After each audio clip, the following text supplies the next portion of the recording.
शांति 8 जुलाई 2026 बाबा के महावाक्य। मीठे बच्चे, इस सभा में बाहर मुखी बनकर नहीं बैठना है। बाप की याद में रहना है। मित्र संबंधी अथवा धंधे आदि को याद करने से वायुमंडल में विघ्न पड़ता है। प्रश्न: तुम बच्चों के रूहानी ड्रिल की विशेषता क्या है जिसे मनुष्य नहीं कर सकते? उत्तर: तुम्हारी रूहानी ड्रिल बुद्धि की है। उसकी विशेषता यही है जो तुम आशिक बन अपने माशूक को याद करते हो।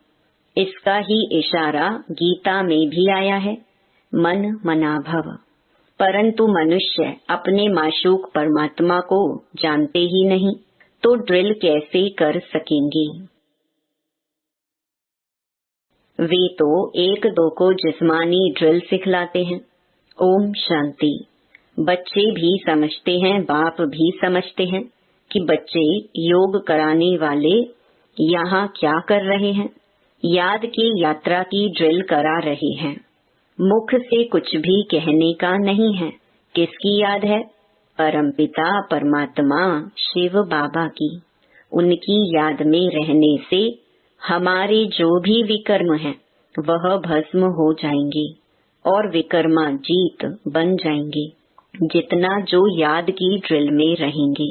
यह आत्मा की ड्रिल है, शरीर की नहीं।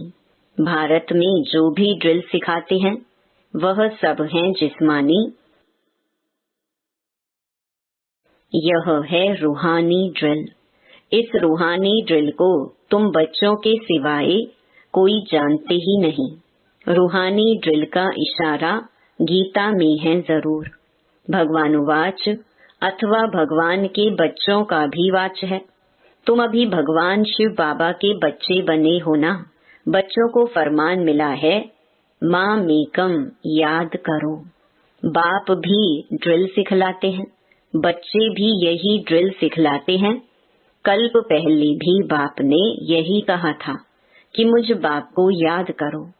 इसमें घड़ी घड़ी कहने की दरकार नहीं है, परंतु कहना पड़ता है।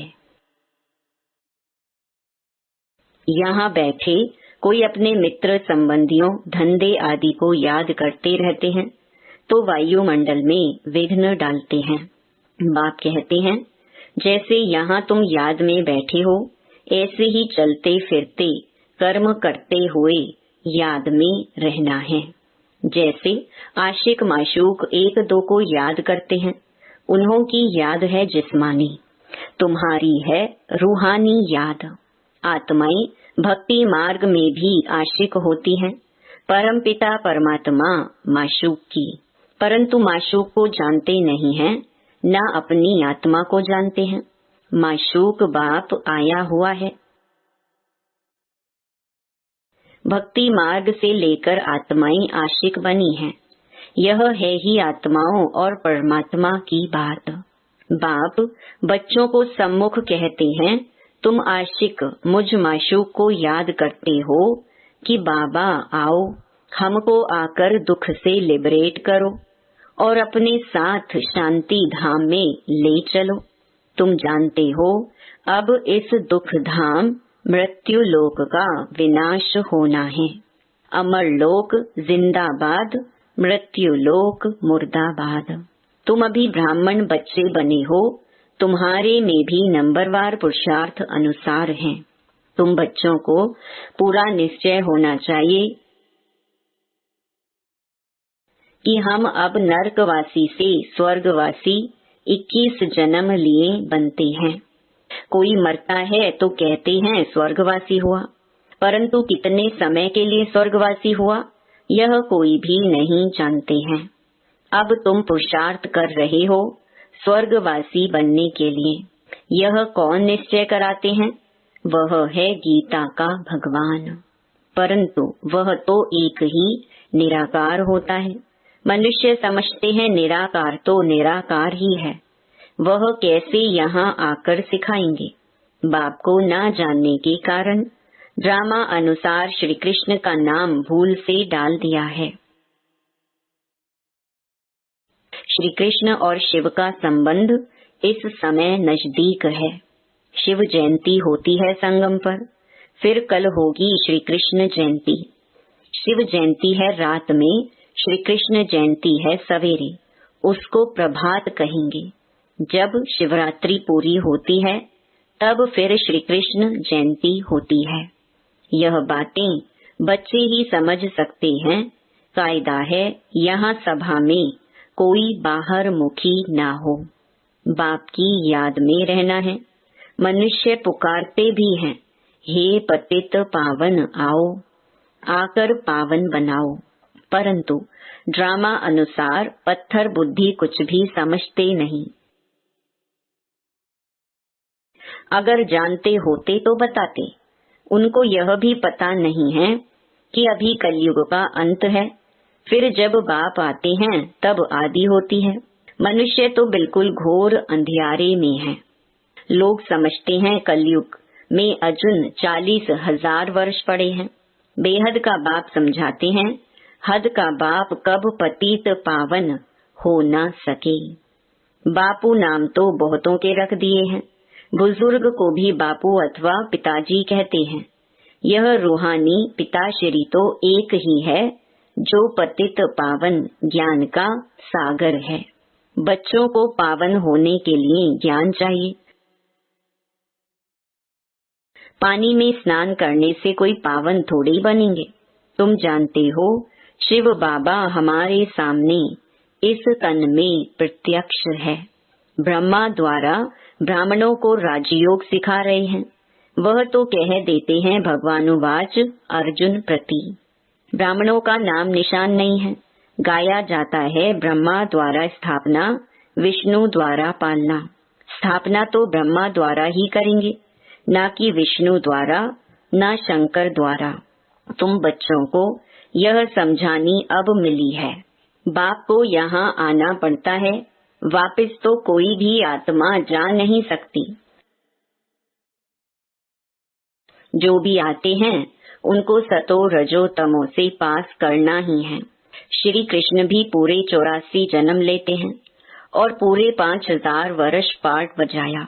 जब आत्मा पेट में है तो भी जन्म तो है। श्री कृष्ण की आत्मा जब सतयुग में आती है, गर्भ में प्रवेश किया, तब से लेकर 5000 वर्ष में 84 जन्मों का पाठ बजाना है। जैसे शिव जयंती मनाते हैं तो इसमें बैठा है ना। श्री कृष्ण की आत्मा भी गर्भ में आई, चुरपुर हुई।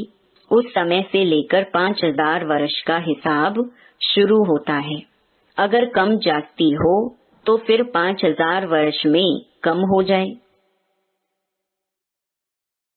यह बड़ी सूक्ष्म समझने की बातें हैं। बच्चे जानते हैं श्री कृष्ण की आत्मा फिर से यह ज्ञान ले रही है, फिर से श्री कृष्ण बनने के लिए।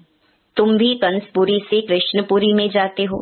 यह बातें बाप बैठ बच्चों को समझाते हैं। बाबा कहते हैं माया बड़ी दुष्टर है, अच्छे अच्छे महारथियों को भी हरा देती है। ज्ञान लेते लेते कहाँ ग्रहचारी बैठ जाती है। आश्चर्यवत हमारा बनंती कथंती, अहो माया फिर भी भागंती हो जाते हैं। कमाई में ग्रहचारी बैठ जाती है। राहु का ग्रहण सबको लगा हुआ है। अभी तुम्हारे पर बृहस्पति की दशा बैठी है, फिर चलते चलते कोई पर राहु का ग्रहण बैठ जाता है, तब कहते हैं महान कमबख्त, इस दुनिया में देखना हो तो यहाँ देखो। तुम्हारी आत्मा कहती है हम बाप से सदा सुख का वर्षा ले रहे हैं। बाबा आपसे कल्प पहले भी यह वर्षा लिया था, फिर से अब बाप के पास आई हैं। बाप ने समझाया है बाहर तुम्हारे सेंटर्स पर बहुत आएंगे समझने के लिए। यहाँ यह है इंद्र सभा। इंद्र शिव बाबा है ना, जो ज्ञान वर्षा बरसाते हैं। तो ऐसी सभा में पतित कोई आ नहीं सकता। सब्ज परी, पुखराज परी, जो ब्राह्मणियां पंडा बन आती हैं, उनको कहेंगे अपने साथ कोई भी विकार में जाने वाले को नहीं ला सकते हो, नहीं तो दोनों रिस्पॉन्सिबल हो जाते हैं। किसी विकारी को साथ ले आए तो उन पर बहुत दाग लग जाते हैं, फिर बहुत भारी सजा मिल जाती है। परियों के ऊपर बहुत रिस्पॉन्सिबिलिटी है। कहते हैं मानसरोवर पर स्नान करने से परी बन जाते हैं। वास्तव में यह है ज्ञान मान सरोवर। बाबा मनुष्य तन में आकर ज्ञान वर्षा बरसाते हैं। ज्ञान सागर है ना। तुम नदी भी हो, सरोवर भी हो। ज्ञान सागर इसमें बैठ बच्चों को लायक बनाते हैं स्वर्ग में जाने के लिए। स्वर्ग में है श्री लक्ष्मी नारायण का राज्य। यह है प्रवृत्ति मार्ग का एम ऑब्जेक्ट। कहते हैं हम दोनों ज्ञान चिता पर बैठ लक्ष्मी नारायण बनने वाले हैं। ऊंच पद पाना है ना। आधा कल्प आत्माएं तड़पती रहती हैं। बाबा आओ आकर हमको राजयोग सिखलाए, पावन बनाओ। बाप इशारा देते हैं भारतवासी जो देवी देवताओं को मानने वाले हैं उन्होंने जरूर 84 जन्म भोगे हैं। जो देवी देवताओं के भगत हैं कोशिश कर उनको समझाओ बाप कैसे आकर 3 धर्म स्थापन करते हैं। ब्राह्मण, सूर्यवंशी, चंद्रवंशी तीनों धर्म बाप स्थापन करते हैं। आधा कल्प फिर और कोई धर्म स्थापन नहीं होता है। फिर आधा कल्प में कितने मठ, पंथ आदि धर्म ढेर के ढेर स्थापन होते हैं। कहाँ आधा कल्प में एक धर्म, सो भी संगम युग पर भविष्य के लिए राजधानी स्थापन करते हैं। वह सब पुरानी दुनिया में ही अपना धर्म स्थापन करते हैं। यहाँ बाप आधा कल्प के लिए एक धर्म की स्थापना करते हैं। कोई और में पावर नहीं। बाप तुमको अपना बनाकर सूर्यवंशी, चंद्रवंशी घराना स्थापन कर बाकी सबका विनाश करा देते हैं। सभी आत्माएं शांति में चली जाती हैं। तुम सुख में आते हो, उस समय दुख कोई है नहीं जो गॉड को याद करे। यह ज्ञान भी तुम्हारी बुद्धि में है। तुम जानते हो बाप जो ज्ञान का सागर है वह नॉलेज दे रहे हैं। सागर तो एक ही है। तुम अपने को सागर नहीं कहलाएंगे, तुम उनके मददगार बनते हो। इसीलिए तुम्हारा नाम है ज्ञान गंगाएं। बाकी वह है पानी की नदियाँ। बाप कहते हैं मुझ सागर के तुम बच्चे काम चिता पर बैठ जल मरे हो, अर्थात पतित बन पड़े हो। अब फिर मुझे याद करने से ही तुम पावन बनेंगे। यह सृष्टि का चक्र 5000 वर्ष का है। यह भी किसको पता नहीं है। सृष्टि का चक्कर पूरे 4 भाग में है। 4 युग है ना। यह संगम युग है कल्याणकारी। कुंभ कहते हैं ना, कुंभ कहा जाता है मेले को। नदी आकर सागर में मिलती है, आत्मा आकर परमात्मा से मिलती है। इसको कुंभ कहते हैं। आत्मा और परमात्मा का मेला भी तुम देखते हो। तुम आपस में मिलते हो, सेमिनार करते हो, इसको कुंभ नहीं कहेंगे। सागर तो अपनी जगह पर बैठे हैं, इस तन में है ना। जहाँ इनका तन वहाँ ज्ञान का सागर है। बाकी तुम आपस में ज्ञान गंगाएं मिलती हो। नदियाँ छोटी बड़ी तो होती है ना, वहाँ स्नान करने जाते हैं। गंगा, जमुना, सरस्वती आदि तो है ही। दिल्ली जमुना का कंठा है स्वर्ग। दिल्ली के लिए कहते हैं परिस्थान था जब लक्ष्मी नारायण का राज्य था। ऐसे नहीं कि श्री कृष्ण का राज्य था। राधे कृष्ण युगल हो तब राज्य कर सकी। अब तुम बच्चे कितने खुशी में हो। माया के तूफान तो बहुत आएंगे। बेहद की बॉक्सिंग है। हरेक की 5 विकारों के साथ युद्ध चलती है। हम चाहते हैं बाबा को निरंतर याद करें। माया हमारा योग उड़ा देती है।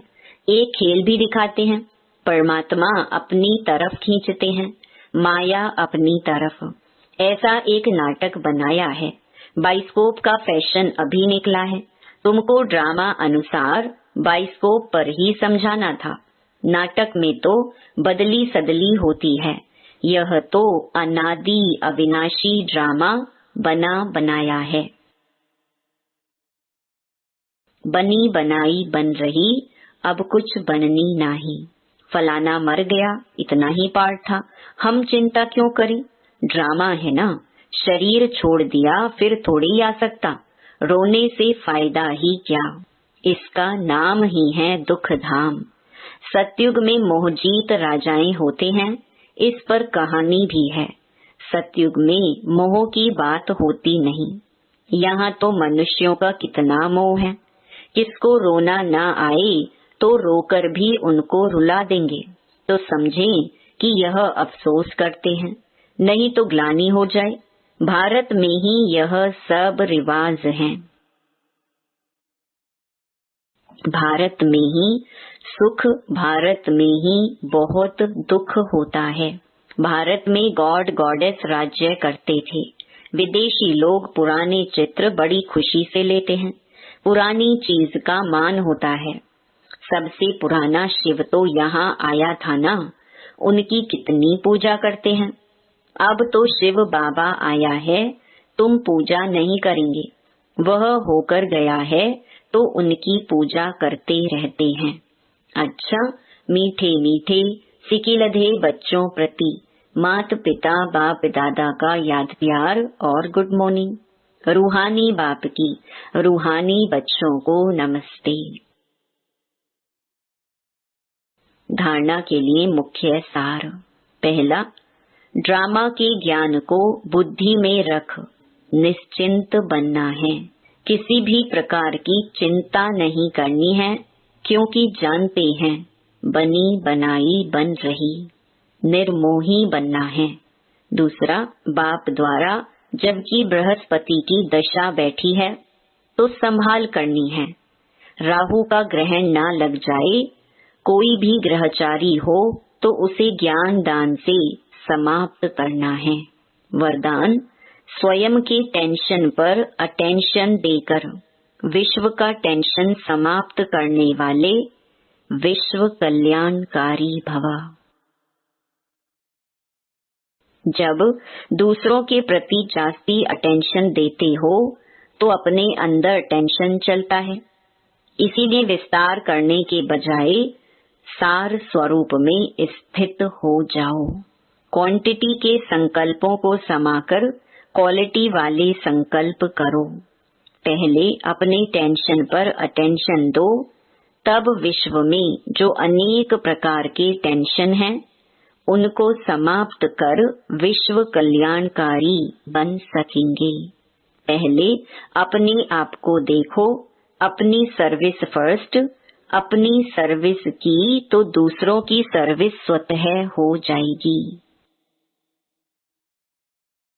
स्लोगन, योग की अनुभूति करनी है तो दृढ़ता की शक्ति से मन को कंट्रोल करो।